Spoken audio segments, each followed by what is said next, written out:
Hi hello నమస్తే, నేను కృష్ణాంజనేయులు. ముఖ్యమంత్రి చంద్రబాబు నాయుడు ఐఏఎస్ ఐపీఎస్ ఆఫీసర్లకి గట్టిగా చురకలు అంటించాడు.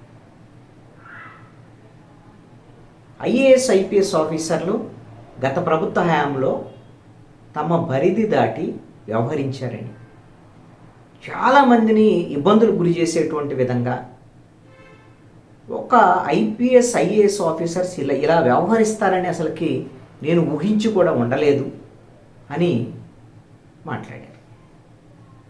ముఖ్యమంత్రిగా బాధ్యతలు స్వీకరించిన తర్వాత చంద్రబాబు నాయుడిని మర్యాదపూర్వకంగా ఐఏఎస్ ఐపీఎస్ ఆఫీసర్స్ వచ్చి కలిశారు. ఆ సందర్భంగా గత ప్రభుత్వ హయాంలో కొంతమంది ఐఏఎస్ ఐపీఎస్ ఆఫీసర్ల తీరుని చంద్రబాబు నాయుడు తప్పుపట్టారు. ఆయన ఒక అంశాన్ని కూడా ప్రస్తావన చేశారు. తనకు వ్యక్తిగతంగా ఏదో నష్టం జరిగిందని నేను ఇది మాట్లాడటం లేదు, తనకు వ్యక్తిగతంగా జరిగినటువంటి అంశాల మీద నేను ప్రస్తావన చేయను, ఆంధ్రప్రదేశ్లో ఉండేటువంటి రాష్ట్ర ప్రజలకు జరిగినటువంటి నష్టం, ప్రజలు పడ్డటువంటి ఇబ్బంది, దానికి సంబంధించినదే నాకు బాధ కలిగింది. నేను అవన్నీ ఇప్పుడు మీకు విడమరిచి చెప్పలేను, కానీ ఒక పరిధి దాటి వ్యవహరించినటువంటిది అంటే కొంతమంది అధికారులు వ్యవహరించినటువంటి తీరు ఖచ్చితంగా అభ్యంతరకరంగా ఉంది.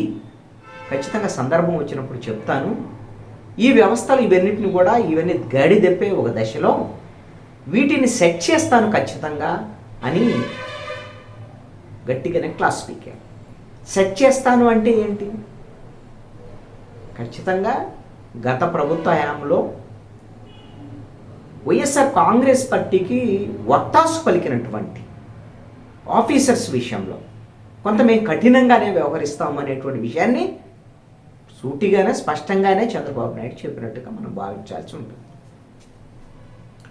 ఇప్పటికే వైఎస్ఆర్ కాంగ్రెస్ పార్టీ ప్రభుత్వ హయాంలో కొంతమంది పోలీస్ అధికారులు, ఐఏఎస్ ఆఫీసర్స్ వ్యవహరించినటువంటి తీరు, వైఎస్ఆర్ కాంగ్రెస్ పార్టీ నాయకులైతే ఎలాగూ తెలుగుదేశం పార్టీ వాళ్ళ రాజకీయ ప్రత్యర్థులే, కానీ ఆఫీసర్ల తీరు విషయంలో కూడా తెలుగుదేశం పార్టీ అనేకమైనటువంటి అభ్యంతరాలను వ్యక్తం చేసింది ప్రతిపక్షంలో. మీరు గమనిస్తే తెలుగుదేశం పార్టీ జాతీయ ప్రధాన కార్యదర్శిగా ఉన్నటువంటి నారా లోకేష్ రెడ్ బుక్ ఒకటి, ఆ రెడ్ బుక్లో ఎవరైతే ఈ విధమైనటువంటి అధికారులు వైఎస్ఆర్ కాంగ్రెస్ పార్టీకి వత్తాసు పలికే వాళ్ళు ఉన్నారో వాళ్ళకి సంబంధించినటువంటి పేర్లు కూడా నేను నోట్ చేస్తున్నాను. మేము ఖచ్చితంగా వీళ్ళ మీద చట్టపరంగా మేము చర్యలు తీసుకుంటామనేటువంటి విషయాన్ని ఆయన రెడ్ బుక్ ద్వారా ఆయన యువగళం పాదయాత్రలో చాలా స్పష్టంగా చెప్పారు. తెలుగుదేశం పార్టీ నాయకులు చంద్రబాబు నాయుడు కూడా చాలా సందర్భంలో కూడా చెప్పారు. ఇప్పుడు ముఖ్యమంత్రిగా బాధ్యతలు స్వీకరించిన తర్వాత ఏ విధమైనటువంటి మొహమాటం లేకుండా ఆయన చెప్పినటువంటి అంశం ఏంటంటే, ఐఏఎస్ ఐపీఎస్ ఆఫీసర్లు అంటే కార్యనిర్వాహక వ్యవస్థ, ప్రభుత్వంలో అంతర్భాగమైనటువంటి వ్యవస్థ. ఈ రోజున ఈ పార్టీ అధికారంలో వచ్చు, రేపు ఇంకొక పార్టీ అధికారంలోకి రావచ్చు, కానీ ఆయా పార్టీలకి ఒత్తాసు పలికేటువంటి విధంగా పార్టీ కండువాలు వేసుకున్నట్టుగా పనిచేయటం అనేటువంటిది ఆఫీసర్స్కి తగినటువంటిది కాదు అనేటువంటి దాని మీద కొంత బాధని, కోపాన్ని చంద్రబాబు నాయుడు వ్యక్తం చేసినటువంటి పరిస్థితి.